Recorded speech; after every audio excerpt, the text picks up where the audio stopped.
It looks like we've got a brand new Fragment Fusion event in Raid Shadow Legends, and I thought we'd take a look at it and see if it's worth the squeeze.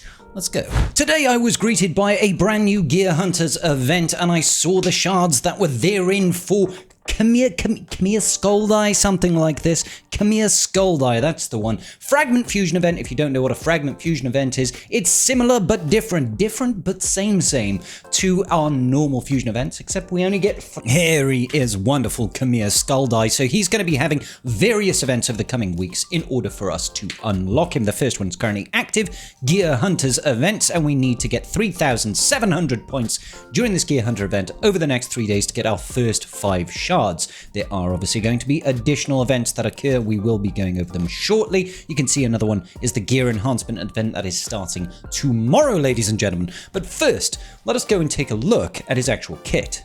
Don't forget, brand new players that sign up using my QR code or the link in the description will be getting access to the legendary unit Tholin Foulbeard, as well as 3 fantastic epic support units in Feign, Allure, and Tagore. Here's how you do it. First of all, make sure you sign out of your Plarium Play account. Use my QR code or click the link in the description, and sign up with a brand new email account. Once you've played through the tutorial of Raid, you'll be able to go into your inbox and collect your first legendary unit, Tholin Foulbeard. This guy will dominate the campaign as well as many of the early game dungeons. But it doesn't stop there, ladies and gentlemen. Make sure you go ahead and use the promo code SUPERVICTORY. This will get you access to Pelops the Victor, an absolutely phenomenal tanky unit in the game that pairs so well with Tholin that you will blitz through the campaign and start your account off fantastically. And here he is, ladies and gentlemen, legendary support unit Khamir Skuldeye, looking blue, looking mean and lean.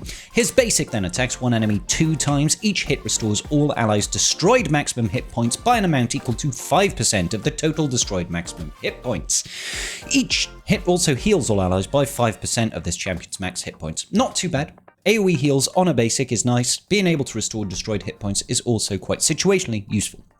Next, A2, Gloom-powered 5-turn cooldown, fills the turn meter of all allies by 25% and places a 50% increase attack buff and a 30% increase speed buff on all allies for 2 turns.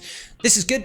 This reminds me quite a lot of Tagore, and I'm a big fan of Tagore. I think he's a great unit, Tagore. This feels very similar. Instead of giving ourselves a standard speed up and a heal, we're getting increased attack and we're getting speed up and we're getting additional 25% turn meter, and we can reduce the cooldowns, by the looks of things here, by 2. So a 3-turn cooldown on this is really nice.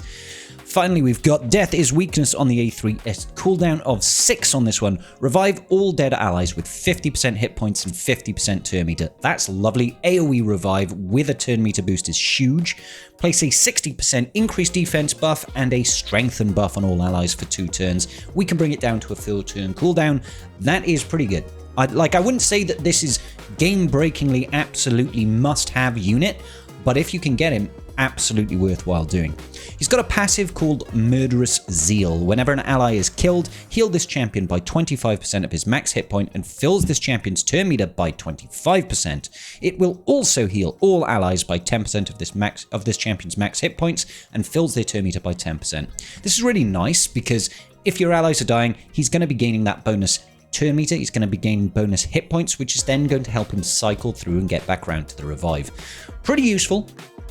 Hard to say at this point if he's an absolute must-have. He doesn't feel like an absolute must-have, but it does feel relatively strong. He does also have a speed aura in all battles as well, so quite useful generally speaking. Alright, so let's take a look at the various events that are going to be coming for this unit. So over here on the wonderful Hell Hades website, we're able to actually go through and track the various events and tournaments that are going to be active for Khamir Skuldeye. I really do enjoy using this website. It's a very useful way of keeping track to make sure you haven't missed anything, because I don't have the best memory at the best of times. So today we've got Dragon Tournament and we've got Gear Hunters event. Make sure we get working on that one. I'm going to be placing this on repeat right now, just have it background simming on the Dragon event. Those of you that are newer to Raid, generally speaking, you're going to be wanting to do tier 20 of normal if you can't do tier 10 of hard. I like to just stick on tier 20 of normal.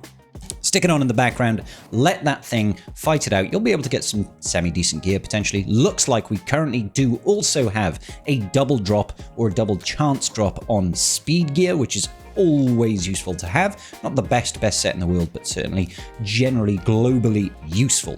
So this is going to be running for another 3 days. Obviously, you do not need to go all the way to 750, but honestly, it's 500 more points. Might be worth the additional epic book if you can get it.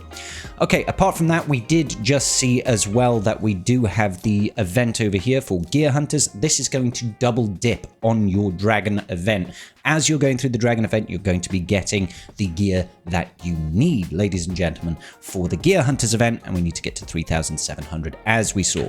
Back over here then. So we are going to be having that gear enhancement event tomorrow, starting tomorrow. All you'll want to be doing is essentially grabbing all of the gear that you've been farming for Dragon Tournament and Gear Hunters event and start leveling it up. Generally speaking, I've gone over this before, if you're short on silver, I like to take literally every single bit of equipment, every single accessory up to level 4, and then sell anything that's useless. Use that additional money then to funnel it into probably your better target equipment and accessories, okay? So if you have a number of equipment pieces or accessory pieces that are sat at level 12 that you think have value at level 16, that is the time to do it. Generally speaking, you need about 20 million silver in order to finish off a gear enhancement event. Looks like after that, we're waiting until Thursday. It's going to be classic arena takedown. That's relatively straightforward. Go in, just spend as many tokens as you possibly can. If you can, get a bunch of those refresh token pieces. Keep them in your inventory ready for the weekend. We are also going to be having my most hated one, which is the Champion Training Tournament. That is also starting on Thursday, July 30th. Don't like champion training tournaments. I feel like they drag on massively, but if you are able to save yourselves a bunch of resources and units ready to go up to 6 stars and the like that, take them up to level 60 during that event. Now, you can see that there are actually 20 technically shards to earn for Khamir on this day. Those last 10 shards are going to be for the actual tournament, so it will be highly dependent on how competitive your tournament is. I would never rely on those shards, okay? So it's usually the first place in your tournament bracket. The person who gets the most points will earn those 10 additional shards. If you happen to get it, more power to you. You will be able to then skip 2 of the more standard tournament/events that are appearing. Got standard Fire Night coming up as well, starting on Friday. That will be very, very similar to what we just did with the Dragon Tournament, and you'll just be able to go through. Put it on auto, tier 20 of normal if you can. We've also got a Summon Rush. There is a lot of shards to be earned from Summon Rush over here. As you can see, you can get yourself 20 shards from this Summon Rush. Now, you are going to need quite a lot of shards for that, unless you've got thousands upon thousands of mystical shards, is it? You're going to need something in the region of 7 to 10 sacred shards, sorry. Not the ideal time to pull those, because we really want to try and wait until it is a double dip event, obviously, but if you are looking for the big pull, that is the way to go. Okay, apart from that, we're going to have another gear enhancement event over here starting on Saturday, is it? So you'll be able to, once again, use the gear that you've picked up from the Fire Night tournament. Make sure you do save some of that. Think about, as well, grabbing as much silver as you possibly can, because it does get tricky to keep on top of that. After that, next week, Monday, we've got the Ice Golem tournament. Pretty standard, straightforward. Once again, going normal 20. That usually gives you the best bang for your buck in terms of energy to gear and points. Then we've got another classic arena takedown on Wednesday, and I'm not sure. What is this one? Is this another Summon Rush event? Can't quite tell. Summon Rush event, yes. Another Summon Rush event. This one's only got 15 shards in total to earn through over here. So not quite as many, but I believe all in all, it looks like events give you 75 and tournaments give you 55. So we are actually up by, what, 30 there in total, I want to say. So you can effectively skip 30 of these shards. You might not have to go quite so heavy on these Summon Rush events. Finally, we are looking at, what do we got? Gear enhancement again. So 3 gear enhancement event. Ooh, 3 gear enhancement. That means 60 million silver over the next week or so. That's pretty tall order for someone like me, but I'm sure many of you at home will be able to do it. Then it's Champion Chase. Once again, Champion Chases are tons of fun, and Spider starting on August 7th. Finally, we've got Gear Hunters event number 2. I don't think we're actually running any additional... Well, there's the spider tournament, so that will dovetail into each other as you're farming spider. Obviously, you'll get a lot of accessories. Accessories sell for more than anything else as well, so they will be useful. It's a shame this is not earlier in the tournament, so you'll be able to earn a bit more silver that way. And the champion training event. So you're going to need to farm yourself a lot of shards over the next week or so, next 2 weeks, basically.